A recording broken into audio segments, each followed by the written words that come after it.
Well, fans, I think it's safe to say that this Survivor Series is the best Survivor Series we've gotten in the last 6 years, since 2006, in my opinion. Now, that's not saying much. I just feel personally, for the last 6 years, Survivor Series has been so lackluster. It's been pretty missable. It hasn't been as eventful, and I'm not saying this one is a great pay-per-view. I'm not going to come up here and say Survivor Series 2012 is the best pay-per-view of 2012. It really isn't. It was a solid pay-per-view that was entertaining throughout. It had a good structure in the cards. Every match on here was good to decent. There wasn't really a great or a fantastic match, but most of all, the matches were good. They were solid.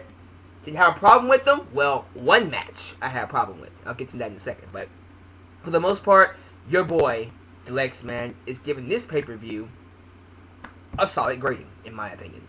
Let's go ahead and talk about things. The first match, the pre-show match, I suppose, was 3MB versus Cobra. 3MB won. Cool. I like 3MB. And I don't like Team Cobra. I like Zack Ryder, but I don't like Santino. And Zack Ryder being associated with Santino is hurting him. Big time. With that said, let's get into the main card. I am so happy that WWE decided to give me the match that I wanted. In my video, I said 4 on 4, the same 8-man tag we had on Raw last week. You know what? We got that, but we threw in Brodus Clay and Tensai. I'm cool with that. That's cool with me. The match was good. It was actually pretty freaking good. Very good even. Both teams, it was Rey Mysterio, Sin Cara, Justin Gabriel, Tyson Kidd, and Brodus Clay taking on PTP, Epico and Primo, and Tensai. And the match was very good. Tyson Kidd killed in this match. I thought he was the star of this match, honestly. And you know how I'm a big fan of Tyson Kidd. And Justin Gabriel was cool. Sin Cara, Rey Mysterio. Very good match. Very enjoyable. Put the pay-per-view off to a good start. How about that? Team Rey Mysterio wins. No problem with that. Divas title match. Before the match, we had like a teaser of what happened at Night of Champions, I believe. Kaitlyn got attacked by a blonde diva again, and she managed to escape this time and reveal that it was Oksana. And then we had an awkward moment between her and Eve. He was all like, "Oh my god, I'm so glad you didn't get hurt, Kaitlyn. It would be a shame if you didn't make it to the ring." Something like that. And Kaitlyn just pushed her down, and they go out and have a match. Solid match between Kaitlyn and Eve. Didn't have a problem with it. There was a point in the match where Michael Cole couldn't name the submission move that Eve was putting on Kaitlyn, and I'm sitting here and going, guys, it's a triangle choke. You've been here how long, and you don't know what a triangle chokehold is? Anyways, match was solid. Eve retains. Yeah, I wanted Kaitlyn to win, but you know what? Eve retaining is not bad either. This pretty much tells me that AJ Lee's going to get the championship, which is fine with me too, as long as a credible female wrestler is holding the championship. And I'm not saying Eve isn't credible, because she is. She's a good Divas champion to me. But as long as a credible wrestler that's female is holding the championship, and not somebody like Kelly or a Bella Twin, fine with it. So, look forward to seeing who Eve faces next. It'll be interesting if AJ Lee's going to be feuding with Tamina. Pretty much what happened after this match, we got a segment between AJ and Vicky Guerrero, and she was apparently showing us footage of, very edited footage too, of Vicky Guerrero messing around to mock Vicky Guerrero having footage on AJ to mess with her.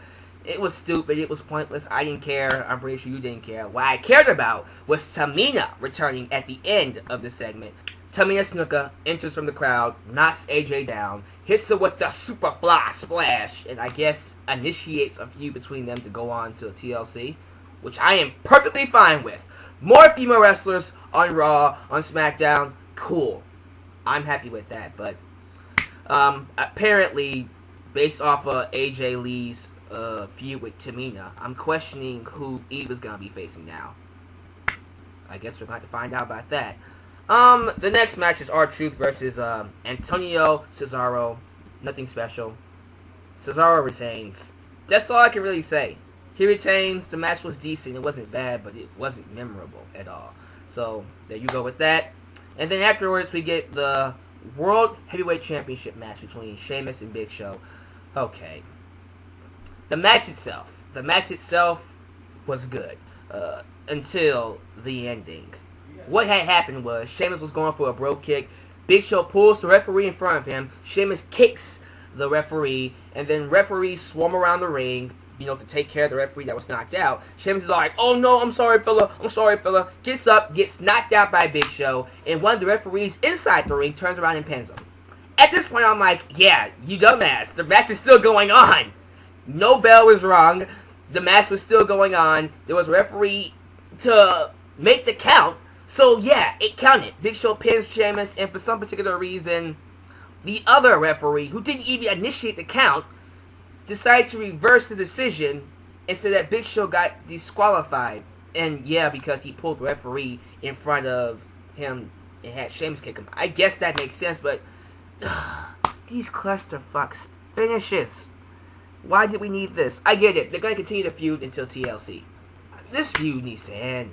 Seriously. Big Show versus Sheamus, whatever. It's going to continue to TLC. What can I do? I'm just not going to care. I didn't care about this match going into it. I'm not going to care about the match when it happens at TLC. But I will say it again. The match was good until the ending. The ending really brought it down. That was a crappy finish to a match. Moving on to Team Ziggler versus Team Foley. Solid match. I thought, first off, Cody Rhodes being replaced with David Otunga. You know what? I just laughed. I just laughed when I saw that. I was like, you know what? Who cares? I guess. Because Team Ziggler still won. It was a solid match. They teased throughout the match that either The Miz or Randy Orton was going to turn heel. Nobody really turned heel, but the ending of the match kind of leaves a lot to talk about because, after everybody was eliminated, it came down to Ziggler and Randy Orton. Randy Orton is going to go for the punt, and as he was going forward, he runs and gets hit with a super kick by Dolph Ziggler, who pins him 1, 2, 3. Yeah, he beat him with the super kick. Shoot me. I'll take it. Dolph Ziggler needed this win. He desperately needed this win. And I'm happy he got it. At Survivor Series even. So, yes, I'm happy he won against Team Foley and beat Randy Orton. Cleanly.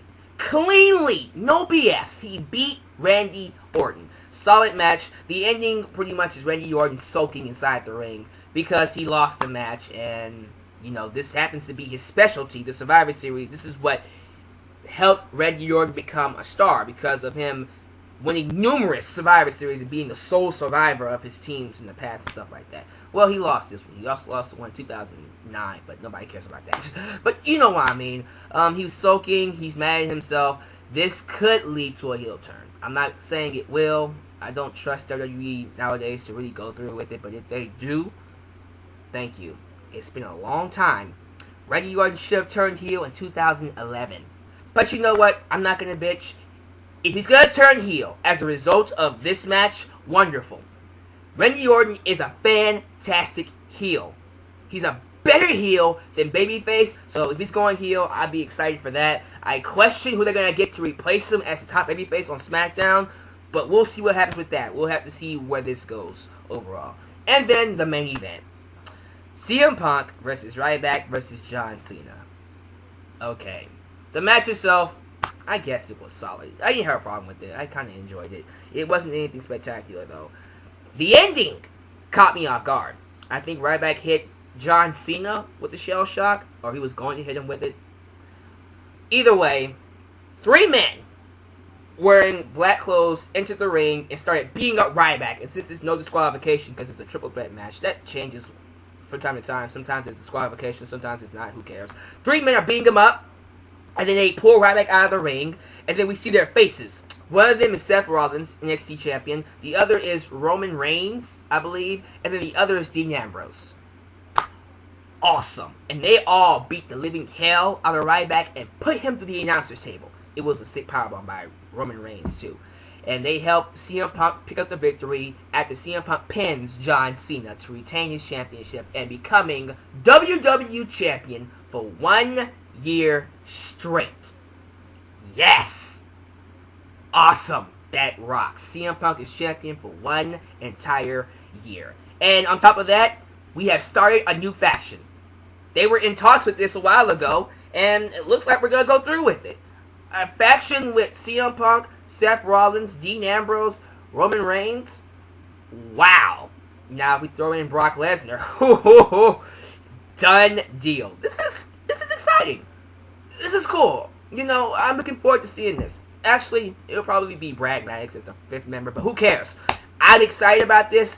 This should be awesome. I look forward to seeing where this goes tomorrow night on Raw, and will they take this. At this point in time, I don't see CM Punk dropping that belt.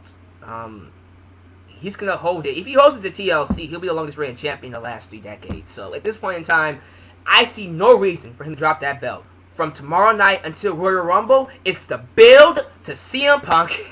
I'm sorry. It's the build to CM Punk versus The Rock. And that is going to kick ass. Especially since CM Punk got his own backup team now. Things are about to get extremely serious around here. Yes, sir. So, I'm not going to get my hopes up, by the way. I'm just showing you guys that I see the potential in this. And I'm getting excited, but I'm going to hold myself from getting too excited because I know how WWE does things, and I'm scared they might fuck this up. Let's hope they don't screw this up.